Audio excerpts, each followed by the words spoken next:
Le 8e épisode va être lu par Nadia. Nadia est elle aussi membre du groupe. Excusez-moi, je commence à fatiguer, il est 3 heures du matin ici. Nadia est elle aussi membre du groupe de soutien à la famille Véron à Tokyo. Lecture pour Tiffaine. Sakura Juima, épisode 8. Je descendis la colline pour faire ma lessive sous la citerne du port. Il n'y avait pas de nuages et il faisait chaud, mais le vent soufflait sans interruption en provenance du sud-est. Je me dis que mes vêtements allaient sans doute sécher rapidement. Autour de la citerne, de nombreux soldats lavaient leur linge. Il n'y avait presque que des hommes d'un certain âge. J'ai entendu le plus proche de moi s'adresser à un de ses camarades. « Il paraît que les soviétiques sont entrés en guerre, tu sais ?» ?»« Oui. » Il n'y eut plus qu'une seule autre parole. Le soldat, qui avait été abordé, affichait un air renfrogné. La mousse du savon qu'il employait s'amassait et se figeait en une masse blanche qui s'écoulait dans la rigole devant moi. Depuis que le bureau du journal de Kagoshima avait brûlé, notre unité n'avait plus, c'était une certitude, aucun moyen de recevoir de nouvelles. J'avais entendu dire que le chef cryptographe Tanago Koro avait donné pour instruction de ne pas laisser filtrer au dehors l'entrée en guerre de l'Union soviétique. Mais il semblait qu'en dépit de cela, la nouvelle s'était répandue sans qu'on s'en fût aperçu. De façon imperceptible, toute l'unité s'était mise à tourner au ralenti. Il était impossible de mettre le doigt sur un point en particulier, mais l'on pouvait flairer comme une odeur de pourrissement. Sur le bord du chemin longeant la côte, les officiers avaient déployé des tentes sous lesquelles ils fainéantaient toute la journée. Quant aux soldats, qui allaient et venaient dans l'abri en portant leurs paniers à charrier la terre, ils se mouvaient avec une lenteur d'escargot. J'empruntais le chemin côtier, et mes affaires dans les bras, je gravis la colline. J'étendis ma lessive avec précaution sur les arbres devant les quartiers d'habitation. Si l'on apercevait cela du ciel, ce serait ennuyeux. Je gagnai l'abri et sortis du papier à lettres de mon paquetage. Je m'assis à une table, étalai la feuille devant moi, puis me concentrai. Au bout d'un moment, j'écrivis le mot « testament » sur la première ligne du papier à lettres. Je posai le stylo et regardai fixement le mur qui me faisait face.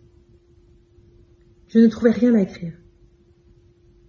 J'avais eu l'impression que j'avais beaucoup de choses à coucher sur le papier, mais maintenant que je m'étais enfin décidé à prendre la plume, tout cela me paraissait absurde.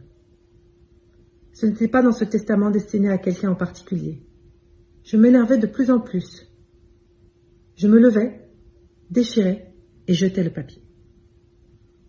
Je sortis de l'abri et, grimpant vers le sommet de la colline, je me sentis envahi par la tristesse. Qu'est-ce que je croyais faire en écrivant un testament ? Je voulais me plaindre à quelqu'un ? Mais de quoi est-ce que je voulais me plaindre ? Je voulais que quelqu'un connaisse ma tristesse, qui était au-delà des mots et qui deviendrait un mensonge si je la couchais sur le papier. Même si l'on taxait cela de sentimentalisme, si cet acte en soi me procurait du réconfort, qu'est-ce que cela pouvait bien faire ? Le chemin s'acheva et je pénétrai dans le bois. C'était la direction du poste d'observation.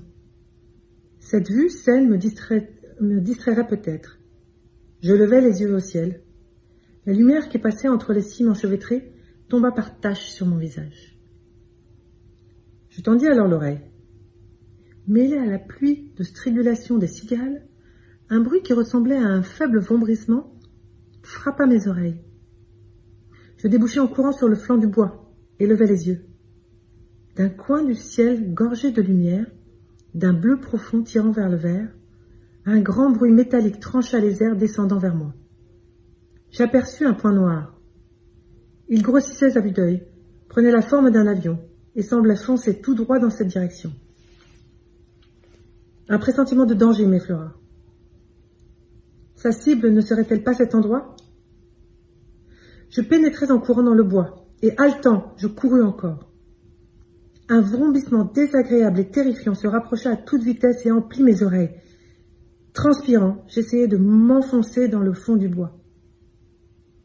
À en juger par la puissance du vrombissement, l'avion était déjà au-dessus de moi, faisant soudain entendre un bruit violent à couper les jambes. Il fit feu avec ses mitraillettes. À peine m'étais-je instinctivement jeté au sol que l'avion passa comme une bourrasque, projetant une grande ombre noire avant de disparaître. Je restais le visage collé à terre, les yeux fermement clos. Mon cœur battait si vite que cela en était insupportable.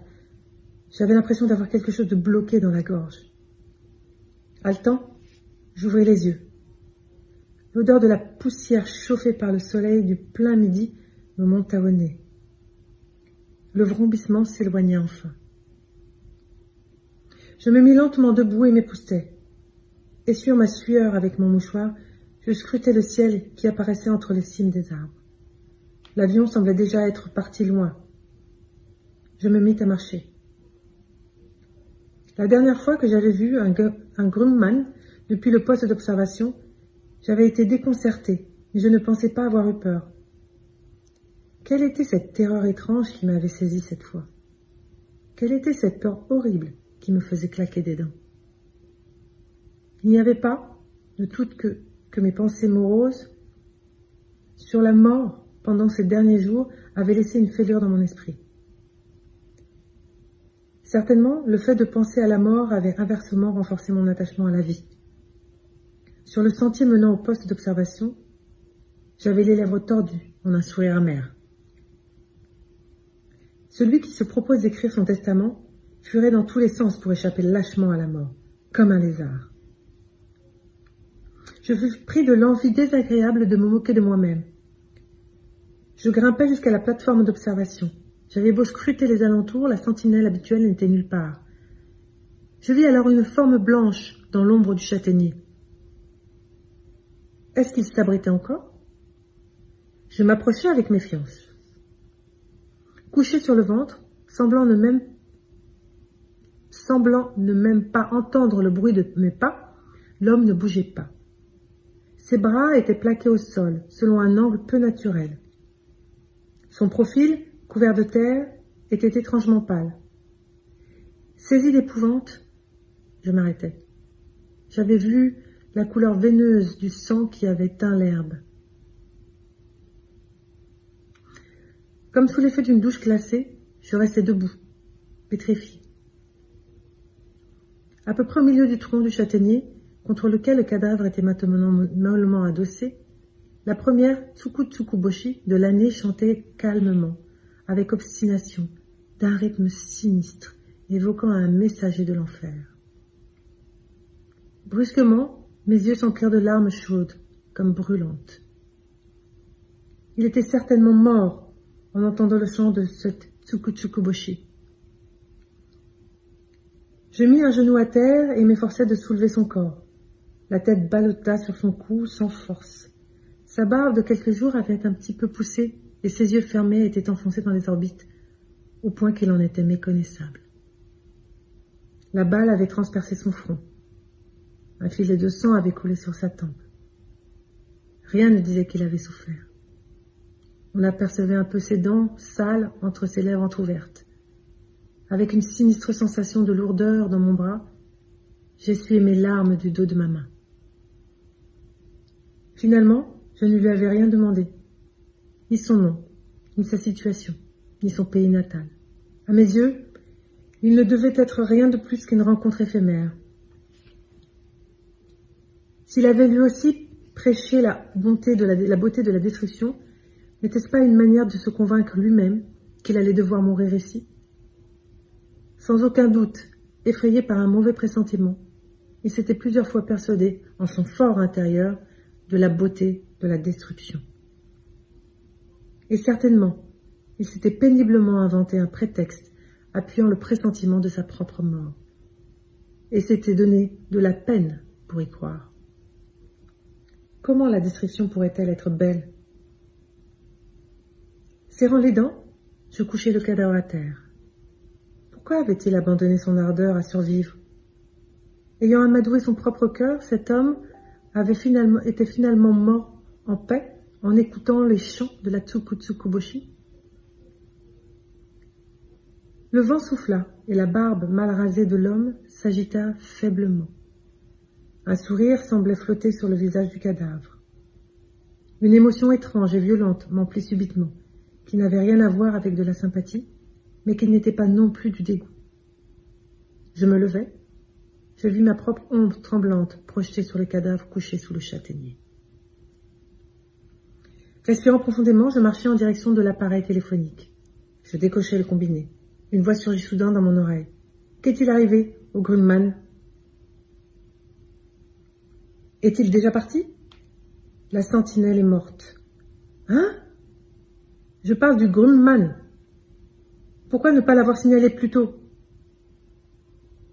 La sentinelle est morte.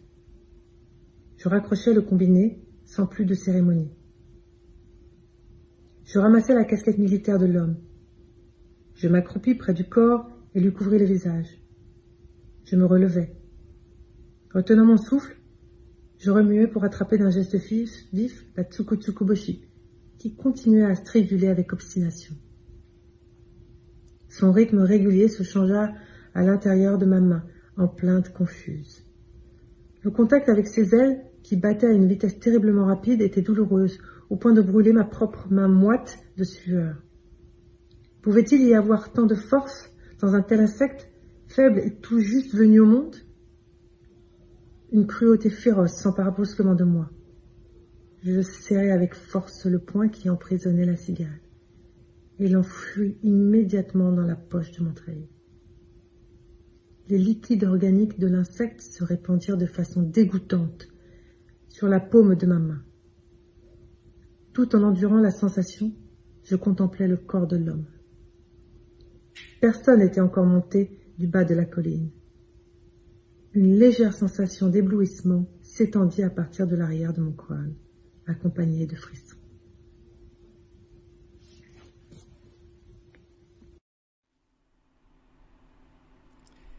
Le 9e épisode va être lu par Elisa et sa maman, Emma.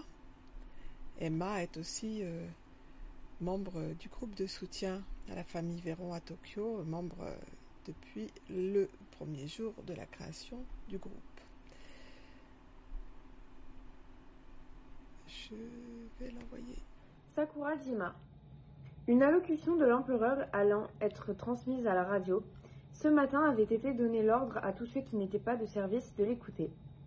Ayant eu sous les yeux la plupart des télégrammes concernant notre unité, j'étais bien informé de la situation militaire, mais depuis ma venue à Sakurajima, je n'avais ni lu de journaux, ni écouté la radio, et j'étais par conséquent coupé du monde extérieur. Je ne comprenais pas clairement le sens qu'avait la diffusion d'une allocution de l'empereur. Cependant, partant du fait que c'était sans précédent, je pouvais imaginer le caractère important de la chose. L'incertitude me mettait les nerfs à vif. Comme j'étais de service dans la matinée, je ne pus pas aller écouter. Ma période terminée, je retournai immédiatement au quartier d'habitation. La diffusion de l'allocution avait lieu sur l'esplanade au pied de la montagne. Tout le monde devait y être rassemblé. Même après que j'eus fini de prendre mon repas, les soldats qui étaient allés entendre la retransmission n'étaient pas revenus. Eh bien, c'est une allocution sacrément longue. J'allumai une cigarette et gagnai l'entrée de l'abri. De petites vagues se levaient dans la baie en contrebas et on entendait de ça et là, chantant des tsu-tsu-tsu-boshi. Le soleil chauffait, mais les prémices de l'automne se faisaient sentir. Tournant les yeux en direction des quartiers d'habitation, je vis les soldats qui y revenaient par petits groupes de 3 ou 4.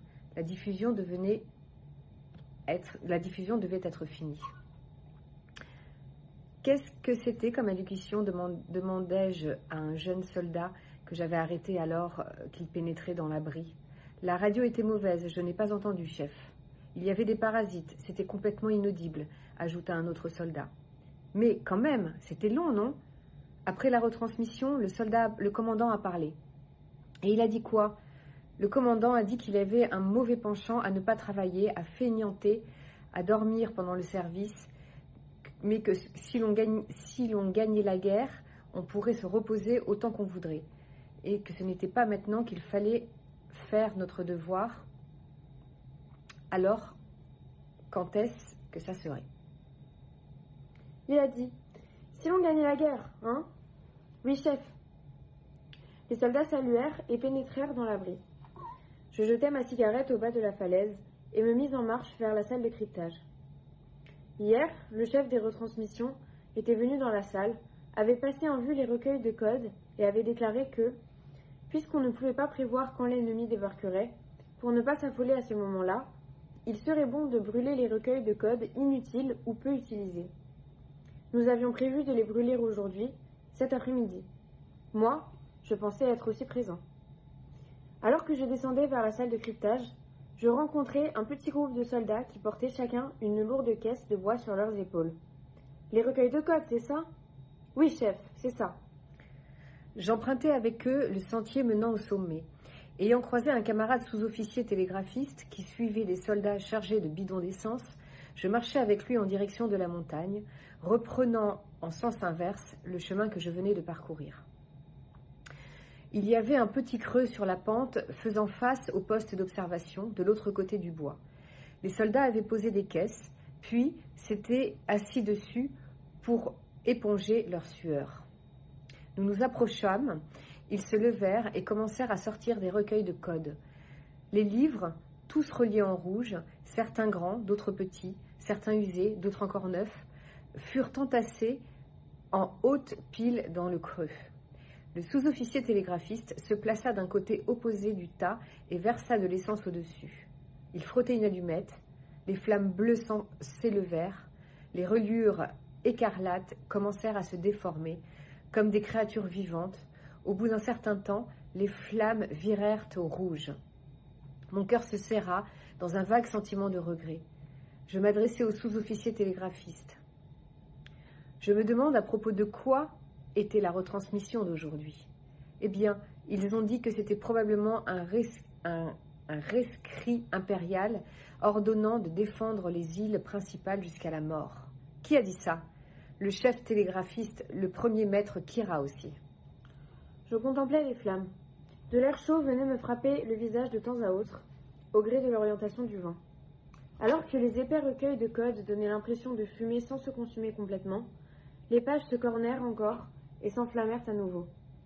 Des filets de fumée, poussés par le vent, s'étiraient dans le ciel. Une odeur de textile brûlé flottait dans l'air. Par moments, on entendait des crépitements, et des flamèches jaillissaient brusquement. Ils ne vont pas tarder à débarquer, non? Quand on poussa les recueils de codes avec un bâton pour les rassembler, de nouvelles flammes s'élevèrent. La fumée se fit plus épaisse.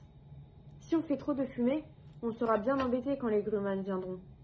Ils ne viendront pas plus aujourd'hui qu'ils ne sont venus hier. D'ailleurs, les Grumman étaient passés pour la dernière fois le jour où l'un d'eux avait tué la sentinelle. Et hier comme avant-hier, il ne s'était pas montré. Je me demandais si le fait que les avions ne viennent plus n'était pas dû à ce que la date du débarquement approchait finalement. N'avait-il pas arrêté les attaques sporadiques et n'était-il pas en train de préparer une opération de grande envergure?